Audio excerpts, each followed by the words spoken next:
Hello दोस्तों, जियो गुरुजी classes में आपका स्वागत है। मैं रोहित शर्मा। सब्जेक्ट अपना ज्योग्राफी। देखिए लेसन नंबर 4 चल रहा था, जिसमें आज का टॉपिक है वो है प्राथमिक क्रिया से संबंधित बाजार के लिए सब्जी खेती एवं उद्यान कृषि। देखिए इस कृषि की विशेषताएं क्या क्या है उसकी हम बात करेंगे। और इसमें सबसे अहम जो खेती होती है वो सब्जियों की होती है और उद्यान फल और फूलों की कृषि इसके अंतर्गत होती है। मैं लिख देता हूँ इसके अंदर।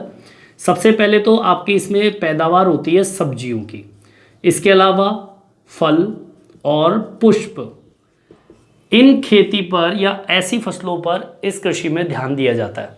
ठीक है, इस कृषि की विशेषता यह है कि यह अधिक मुद्रा देने वाली फसलें हैं, जिसके अंदर सब्जियां आती है, फल आते हैं, पुष्प आते हैं, ये सारी चीज़ें आती हैं। और इन सभी चीज़ों की जो आवश्यकता होती है, मांग होती है, वो सर्वाधिक कहाँ होती है? नगरीय क्षेत्रों के अंदर इनकी मांग सर्वाधिक होती है। ठीक है, तो इसको शुरुआत कहाँ से करना है? देखिए क्या लिखना है।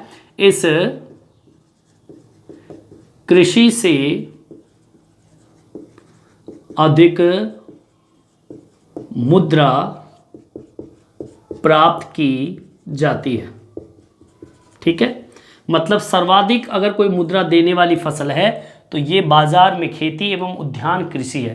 अब इसमें कौन कौन सी फसलें होती है, जैसे कौन कौन सी चीज़ें पैदा करते हैं, जैसे कि आप पैदा करोगे सब्जियां, ठीक है, आप पैदा करोगे पुष्प, ठीक है, और फल उत्पादित किया जाता है। ठीक है, मतलब ये कुल मिला के बात ये होगी कि अधिक अगर आपको पैसा कमाना है तो आपको सब्जियां, पुष्प और फल जैसी चीज़ों का उत्पादन सर्वाधिक करना पड़ेगा, क्योंकि नगरीय क्षेत्रों में इसकी मांग सर्वाधिक होती है। ठीक है, इसकी मांग नगरीय क्षेत्रों में सर्वाधिक रहती है। ठीक है, तो ये तो इसकी विशेषता हो गई कुछ। अब मैं इनकी अहम जो मुख्य विशेषता है उसकी हम बात कर लेते हैं। जैसे हमने पिछली कृषियों के अंतर्गत हमने विशेषताओं की बातें की है, वैसे ही हम बाजार के लिए खेती एवं उद्यान कृषि से संबंधित विशेषताओं की बात करेंगे। विशेषता का पॉइंट डाल लेंगे और पॉइंटों के अंदर निबंध की तरह इसे हम देखेंगे। सबसे पहली विशेषता ये कि इस कृषि के अंदर खेतों का आकार बहुत ही छोटा होता है। ठीक है, इस कृषि में खेतों का आकार छोटा होता है। ठीक है, ये इसकी पहली विशेषता हो गई, भाई खेत का आकार कैसा होता है, इसमें छोटा होता है। ठीक है, दूसरी विशेषता सुनिए। इस कृषि के अंदर उत्पादित माल को यातायात साधनों से नगरीय क्षेत्रों तक पहुंचाया जाता है। मतलब जो भी माल इस फसल के अंदर इस कृषि क्षेत्र में उत्पादित होता है, चाहे वो फल पैदा हो, चाहे सब्जी पैदा हो, चाहे पुष्प पैदा हो, जो भी माल उत्पादित हो रहा है उसे यातायात परिवहन के माध्यम से कहाँ पहुंचाया जाता है? नगरीय केंद्रों तक पहुंचाने का कार्य किया जाता है। ठीक है, लिख देंगे दूसरी विशेषता। इस कृषि में उत्पादित माल को नगरीय केंद्रों तक यातायात साधनों द्वारा पहुंचाया जाता है। ठीक है, ये इसकी दूसरी विशेषता हो गई कि जो भी माल उत्पादित होता है वो नगरीय केंद्रों के अंदर पहुंचाने का कार्य कौन करता है? यातायात, मतलब परिवहन साधनों के द्वारा ये पहुंचाया जाता है, जो भी माल उत्पादित होता है। तीसरी विशेषता क्या है? इस कृषि में अधिक पूंजी की आवश्यकता पड़ती है। ये अहम है, इस कृषि में अधिक पूंजी की आवश्यकता पड़ती है। ठीक है, ये इसकी तीसरी विशेषता हो गई।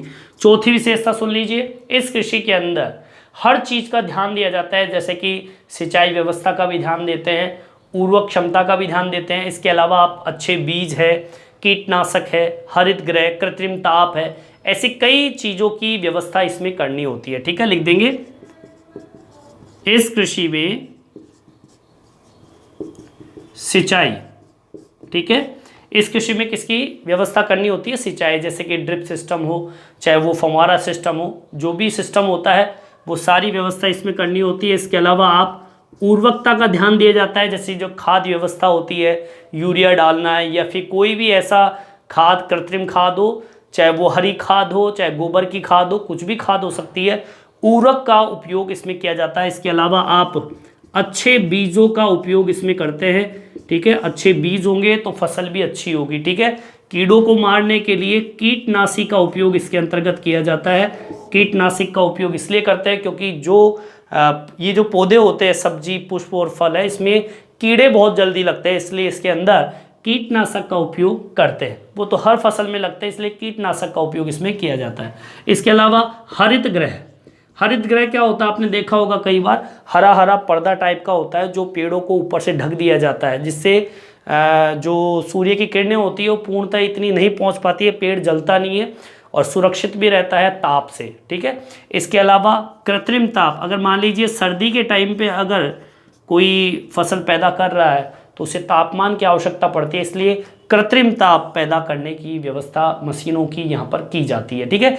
ये सारी व्यवस्थाएं इस कृषि में सिंचाई की व्यवस्था, उर्वरक, अच्छे बीज, कीटनाशी, हरित गृह और कृत्रिम ताप की आवश्यकता होती है।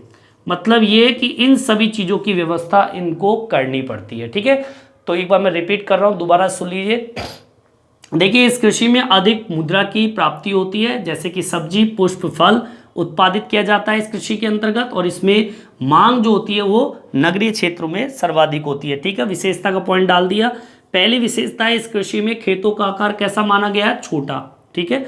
इस कृषि में उत्पादित माल को नगरीय केंद्रों तक पहुंचाने के लिए किसकी व्यवस्था होती है, यातायात की। इस कृषि के अंदर अधिक पूंजी की आवश्यकता पड़ती है, वो तो है ही। इस कृषि में सिंचाई, उर्वरक, अच्छे बीज, कीटनाशक व हरित गृह और कृत्रिम ताप की आवश्यकता पड़ती है। ये तो बात हुई विशेषताओं की, ठीक है। आगे भी है जो कि आपके इसी सब्जी, खेती और पुष्प और फल से संबंधित है। चलिए, यहाँ तक आपके समझ में आ गया होगा, यहाँ तक आप उतार लीजिए। देखिए, आगे की ओर बढ़ते हैं। अब बात करते हैं कुछ विश्व स्तर पर, इन्हीं की बात कर लेते हैं, सब्जी, फल और पुष्पों की, ठीक है। देखिए, मैं अगर पुष्प की बात करूं तो नीदरलैंड प्रमुख है पुष्प उत्पादन के अंदर। यहाँ के जो बागान है वहाँ पर ट्यूलिप्स नाम के एक प्रकार का पुष्प है जो बहुत ज़्यादा पैदा होता है, जो कि पूरे यूरोप में भेजा जाता है, ठीक है। ये डाल देंगे, इंपॉर्टेंट भी आपका पुष्प उत्पादन, इसके नीचे मैं अंडरलाइन कर रहा हूँ, ठीक है, जो आपको याद भी रहेगा कि पुष्प उत्पादन में प्रमुख जो देश है वो कौन सा है, नीदरलैंड। पुष्प उत्पादन में नीदरलैंड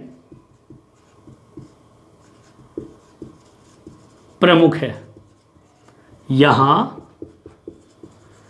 ट्यूलिप नामक एक पुष्प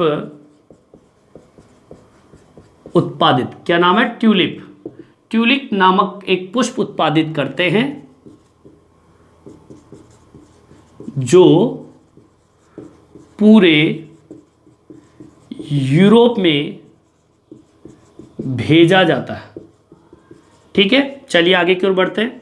अब आपको एक बहुत ही इंपॉर्टेंट बात बताने जा रहा हूं, ये एग्जाम में पूछा भी जाता है, ट्रक कृषि किसे कहते हैं, ठीक है। एक टॉपिक है ट्रक कृषि, ये इसी से संबंधित है, बाजार उद्यान कृषि से संबंधित। देखिए, ट्रक कृषि क्या होती है, ये परिभाषा भी है, जिन प्रदेशों में सब्जियों का उत्पादन अधिक होता है। ये तो मैंने पुष्प के बारे में बताया, अब मैं बात करता हूं सब्जियों की, ठीक है। जिन प्रदेशों में सब्जियों का उत्पादन अधिक होता है, तो मैं क्या बता रहा हूं सुनिए। ये ट्रक कृषि कहां काम आती है। देखिए, जिन प्रदेशों में सब्जियों का उत्पादन बहुत ज़्यादा होता है वहां क्या होता है, वहां इस कृषि को ट्रक कृषि कहते हैं। मतलब ये पूरी की पूरी जो कृषि है ना, ये वाली जो यहां लिखा हुआ है, बाजार के लिए खेती एवं उद्यान कृषि, इस कृषि को ट्रक कृषि के नाम से जानते हैं। किन प्रदेशों में, जहां पर सब्जियां बहुत होती है। आप ट्रक कृषि क्यों कहते हैं, सुन लीजिए, वहां इनको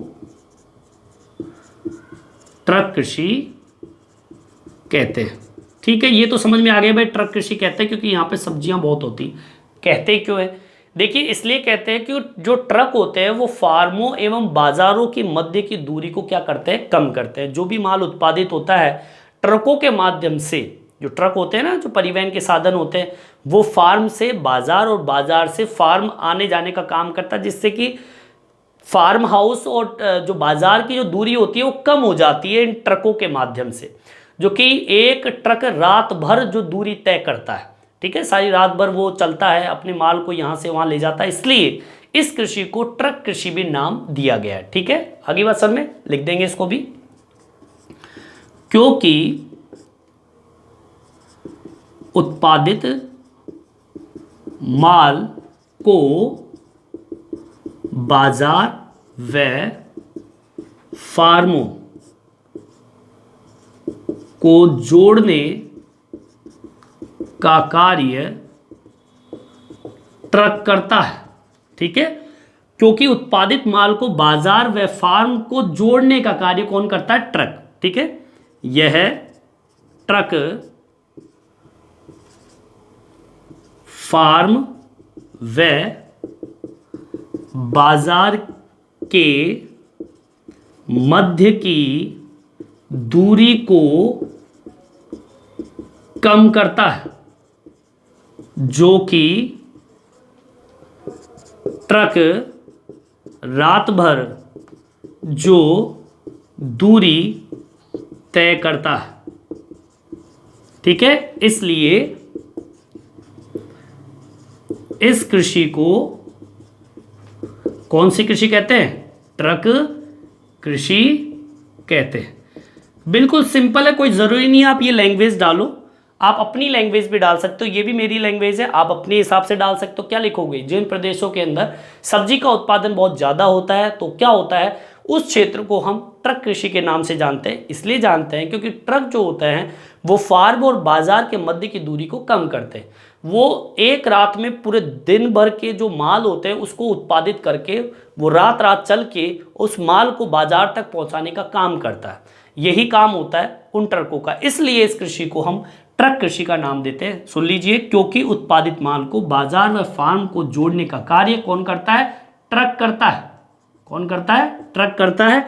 यह ट्रक फार्म व बाजार के मध्य की दूरी को कम करता है, जो कि ट्रक रात भर जो दूरी तय करता है। ठीक है, ये इंपॉर्टेंट लाइन है, क्योंकि वो सारी रात भर दूरी को क्या करता है, तय करता है। इसलिए इस कृषि को हम क्या नाम देते हैं, ट्रक कृषि का नाम देते हैं। ठीक है, ये एग्जाम में आने लायक क्वेश्चन है, इंपॉर्टेंट है, एग्जाम में कई बार पूछा जाता है, वेरी मोस्ट है, कई बार एग्जाम में ये क्वेश्चन आ चुका है कि भाई ट्रक कृषि किसे कहते हैं। तो आपके समझ में आ गया होगा कि माल को बाजार और फार्म हाउस से जोड़ने का काम ट्रकों का होता है, इसलिए इस कृषि को ट्रक कहते हैं।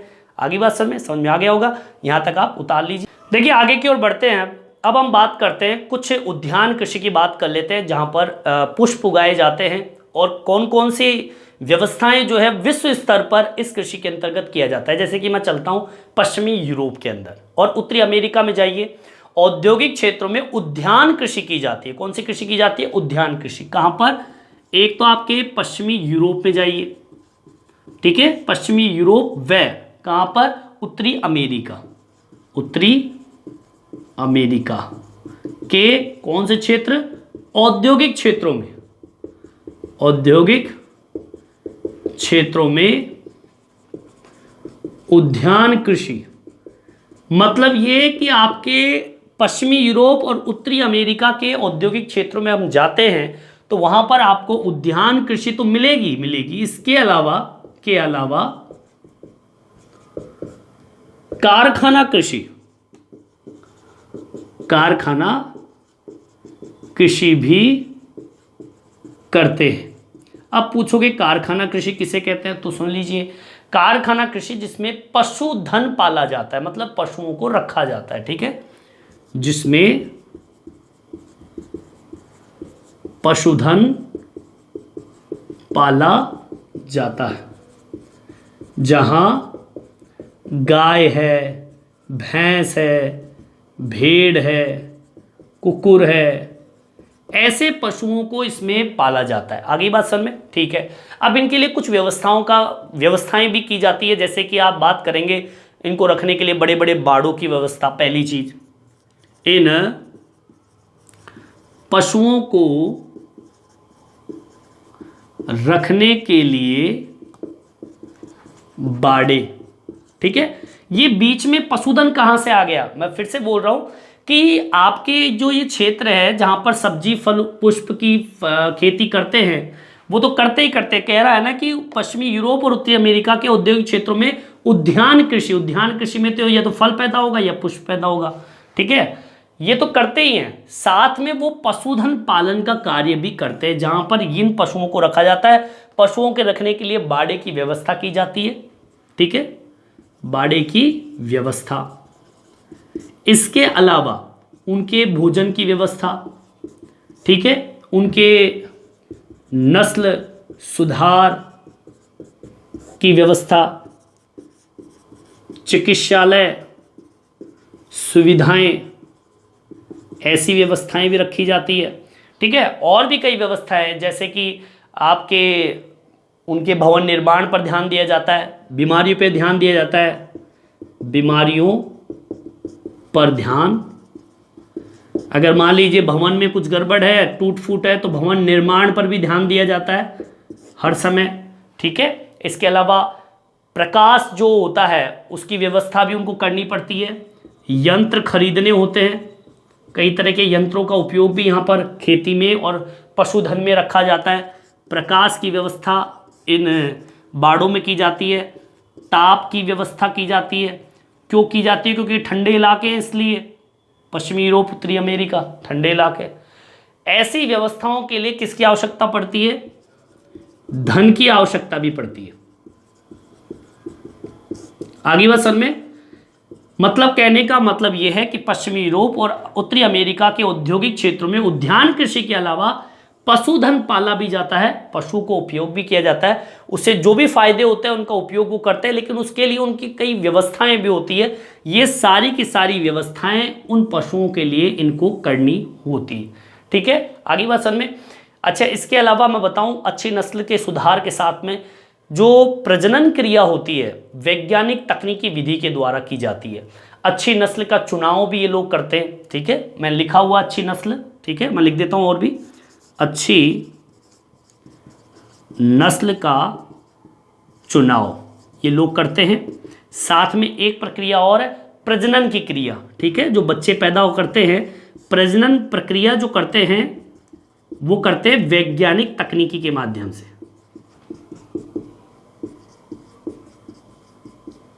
का उपयोग करते हैं ये लोग। ठीक है, आगे बात समझ में, इस तरीके की व्यवस्था इसके अंतर्गत करनी होती है। मैं बता दूं आपको कि कृषि करने वाले संगठनों के आधार पर कृषि को कई प्रकारों में बांटा जाता है। कृषि संगठन हो, चाहे कृषि को खेतों का अधिकार हो, या उस पर सरकारी नीतियों का बहुत प्रभाव पड़ता है। कृषि संगठन का आप देखिए, ये जितनी भी कृषियाँ होती है, इन कृषि को चलाने के लिए भाई फायदा है, आपको चाहिए फायदा, तो आपको 3 चीज़ों का विशेष ध्यान रखना होगा। एक तो कृषि का संगठन होना बहुत जरूरी है, दूसरा कृषक का खेतों पर अधिकार होना जरूरी है, और सरकारी नीतियां। ये 3 चीज अगर फॉलो कर ले तो कृषि के अंदर बहुत ही उन्नत व्यवस्था हम कर सकते हैं। ठीक है, 3 व्यवस्था। ठीक है, मैं लिख देता हूं इसको भी, फिर मैं प्रमुख क्षेत्रों की बात करेंगे, लिखेंगे, बहुत इंपॉर्टेंट टॉपिक है। कृषि संगठन कृषकों का